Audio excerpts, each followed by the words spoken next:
सूर्य को अर्घ देने के बाद फल से होता है। अपनी अपनी आस्था है, जो जैसे कर पाते हैं करते हैं। कोई पकवान से करता है, कोई फल से करता है, जो जैसे श्रद्धा पाते हैं वैसे करते हैं। आपने एक भीड़ है, सभी लोग ढलते सूरज को अर्घ देने के बाद वापसी हो रहे हैं और सुबह जब उगते सूरज को जल चढ़ाएंगे उसके बाद ही इनका व्रत पूरा होगा। ये देखिएगा विशेषता है कि इस व्रत को 3 दिन पहले निर्जला व्रत किया जाता है। निर्जला व्रत की तरह इसको रखा जाता है। जब इस व्रत को रखा जाता है तो शुरुआत होती है तो अन्न जल सब कुछ छोड़ दिया जाता है। उसके बाद में जब ढलते सूरज को अर्घ देने के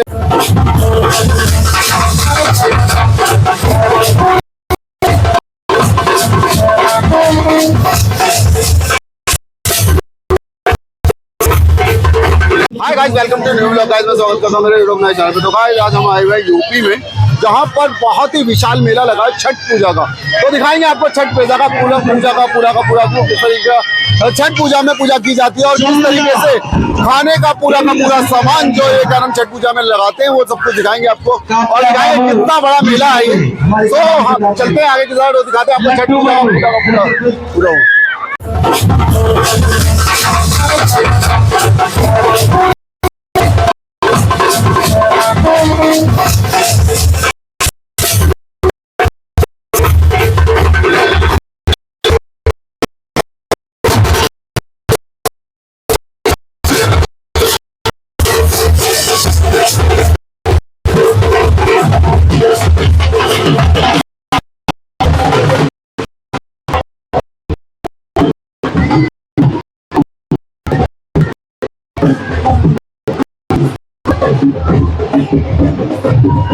आप ये देखिएगा कितना बड़ा मेला है। अब जा रहे हैं हम जहां पर छठ पूजा की तैयारी हो रही है और ये देखिएगा जहां पर बहुत ही विशाल यहाँ पर जो कुंड बना रखे कहते हैं जिन्हें ढलते सूरज को अर्घ दिया जाता है। तो मैं दिखा रहा हूँ, यहाँ देखिएगा कितने लोग स्नान कर रहे हैं और ढलते सूरज को अर्घ देने के बाद जब ये इनका व्रत पूरा होगा तो उगते सूरज को अर्घ देंगे। सो ये देखिएगा सभी लोग यहाँ पर अर्घ दे रहे हैं ढलते सूरज को और उसके बाद में दिखाऊंगा कि आपको ढलते सूरज को अर्घ देने के बाद जब इनका व्रत पूरा होगा तो ये उगते सूरज को अर्घ देंगे। तो दिखा रहा हूँ मैं आपको पूरा का पूरा दिखाता हूँ मैं जूम करके आपको। ये देखिएगा किस तरीके से ढलते सूरज को अर्घ दिया जा रहा है। सो ये देखिएगा कितना विशाल यहाँ पर जो सरोवर है उसको बना रखा और ये देखिएगा पानी में खड़े होकर सभी लोग यहाँ पर देख रहे हैं कि किस तरीके से ढलते सूरज को अर्घ दिया जा रहा है। सो ये देखिए सभी लोग यहाँ पर ढलते सूरज को अर्घ दे दिया है और अर्घ देने के बाद काम करेंगे और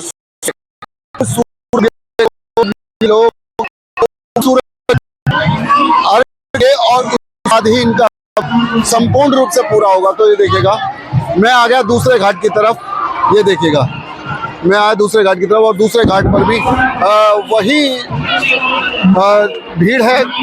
सभी लोग ढलते सूरज को अर्घ देने के बाद वापसी हो रहे हैं और सुबह जब उगते सूरज को जल चढ़ाएंगे उसके बाद ही इनका व्रत पूरा होगा। ये देखिएगा अब आ गए हम दूसरे घाट की तरफ को और देखिएगा वो था पहला घाट और ये है दूसरा घाट। अभी घाट और भी हैं, ये वो है तीसरा घाट जो लास्ट में है।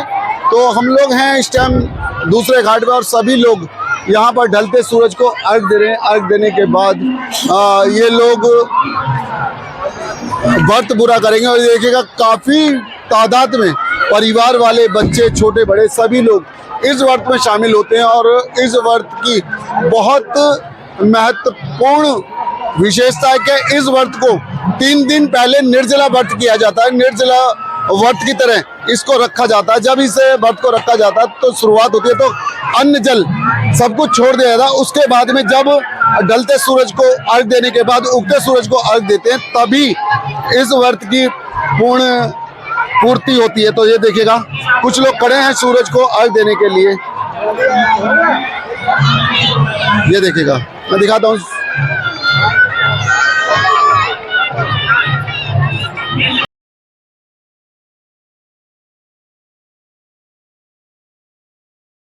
से हैं आप, ये बताएं मुझे। पटना से। पटना से। आप ये जो निर्जला व्रत कर रहे हैं, क्यों किया जाता है और किस लिए इस व्रत को किया जाता है, और कितने दिन इसकी शुरुआत होती है, कितने दिन पहले इसकी शुरुआत होती है? 3 दिन से शुरुआत होते हैं। 3 दिन पहले शुरुआत होती है। हाँ। इस व्रत को क्यों किया जाता है? बाल बच्चा के सुखी लिए, घर संपत्ति सुखी लिए, देश समांग में सुखी के लिए। अच्छा। हाँ। इस व्रत को निर्जला व्रत क्यों कहा जाता है, ये बताएं आप। निर्जला कोई अन्न पानी खाते हैं और निर्जला रहते हैं, ऊपर वाले को ध्यान करते हैं, उसी लेकर।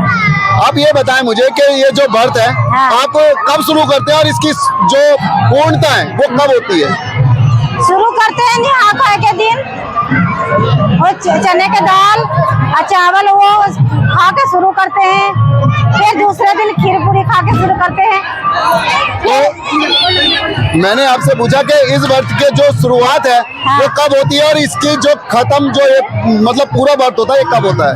3 दिन में होता है। लास्ट 3 दिन से शुरू होता है, चौथे दिन में लास्ट। मतलब ये कल आप जब इसको हाँ।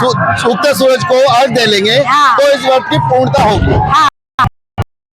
बताएं।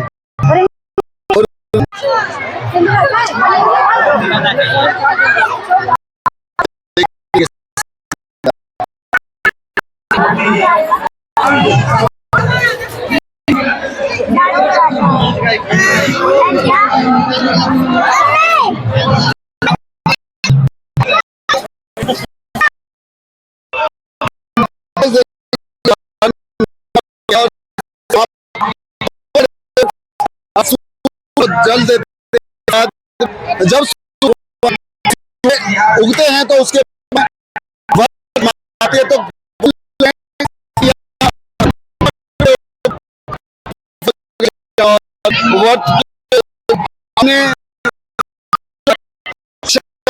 मांगते हैं बहुत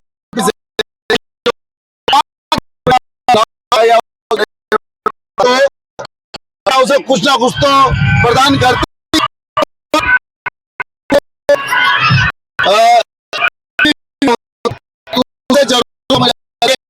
घाट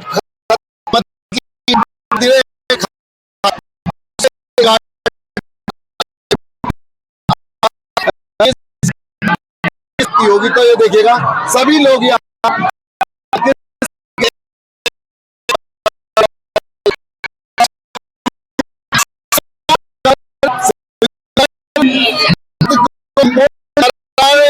एक दूसरे का आवाज लिया जरा। सिंदूर लगाए ना उतने हमारे पति के उम्र पर बढ़े। अच्छा, जितने ज्यादा कह रहे हैं कि जितने ज्यादा हम सिंदूर लगाएंगे उतना ही ज्यादा हमारे पति की उम्र बढ़ेगी। तो ये जो निर्जला व्रत है ये बहुत ही महत्वपूर्ण व्रत है, बहुत ही विशेषता है इस व्रत की। ये छठ मैया का जो व्रत है वो किस दिन से चालू होता है और किस दिन समाप्ति होती है, और आपने जो फलों का टोकरा है इसमें क्या क्या सामग्री रख रखी है बताएं जरा।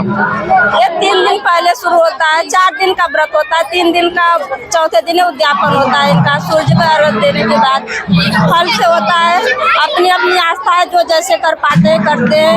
कोई पकवान से करता है, कोई फल से करता है, जो जैसे श्रद्धा पाते हैं वैसे करते हैं। आपने ये जो टोकरे में रख रखा क्या क्या सामान है इसमें? इनमें फल है,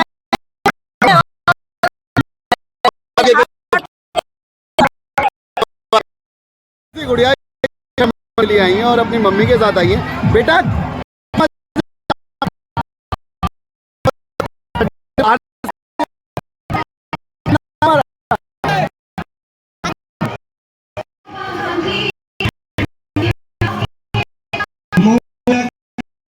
तो गाइस हमने दिखाया आपको छठ पूजा का पूरा व्यू किस तरीके का व्यू था, और हम लोग आ गए हैं घर।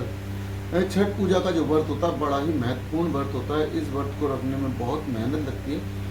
ये व्रत एक ऐसा व्रत है जिसको निर्जला व्रत के रूप में भी माना जाता है। सो गाइस इस व्रत की जो शुरुआत होती है वो 48 घंटे पहले इस व्रत की शुरुआत हो जाती है, और उसके बाद में जब छठ मैया को अर्घ दिया जाता है, जब सूर्य भगवान को अर्घ दिया जाता है, ढलते सूरज को अर्घ दिया जाता है, तब अर्घ देकर इस व्रत की और ज़्यादा शुरुआत हो जाती है। उसके बाद में कोई भी व्यक्ति जो होता है जो इस व्रत को रखता है तो वो ना तो अन्न ग्रहण करता है ना ही जल ग्रहण करता है। जब दूसरे दिन सुबह सूर्य उदय होता है उस टाइम सूर्य को अर्घ देने के बाद सूर्य को अर्घ देने के बाद इस व्रत की समाप्ति होती है। और एक चीज़ और मेरे सामने है कि जितने ज़्यादा से ज़्यादा लेडीज़ें दूसरे को